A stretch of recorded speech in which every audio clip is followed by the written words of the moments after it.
KPCC Gandhi Darshan സമിതി പാലക്കാട് ജില്ലാ കമ്മിറ്റിയുടെ നേതൃത്വത്തിൽ ഇന്ത്യൻ ഭരണഘടന 75ാം വാർഷികത്തോടനുബന്ധിച്ച് ഭരണഘടനാ സംരക്ഷണ അഭിയാൻ പരിപാടിയുടെ ജില്ലാതല ഉദ്ഘാടനം പാലക്കാട് ഡിസിസി ഓഫീസിൽ വെച്ച് നടന്നു.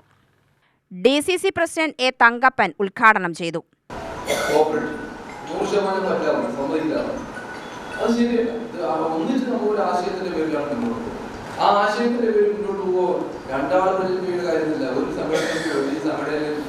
ചേർന്ന് നിൽക്കുന്ന ആളുകളെ ചേർത്താൽ ഒരു സംഘടന വന്നു, രണ്ട് സംഘടന വേണം.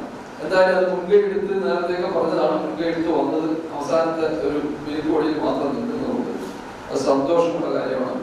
ആ സംഘടന ഞാൻ അടുത്ത കാലം 2 പ്രാവശ്യം പോയി കഴിഞ്ഞാൽ ഇവിടെ വലിയ വർഷം ഉണ്ടാകുമ്പോഴാണ് ഞാൻ അവരെയും മോശം പറയില്ല, നിങ്ങളെയും മോശം പറയില്ല.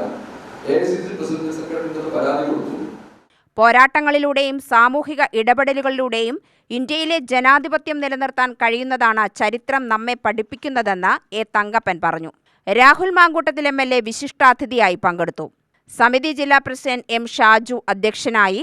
മുൻ മന്ത്രി VC കബീർ, ബൈജു വടക്കുംപുറം, രാജൻ മുണ്ടൂർ, PS മുരളീധരൻ, ലക്ഷ്മി പത്മനാഭൻ എന്നിവർ പ്രസംഗിച്ചു.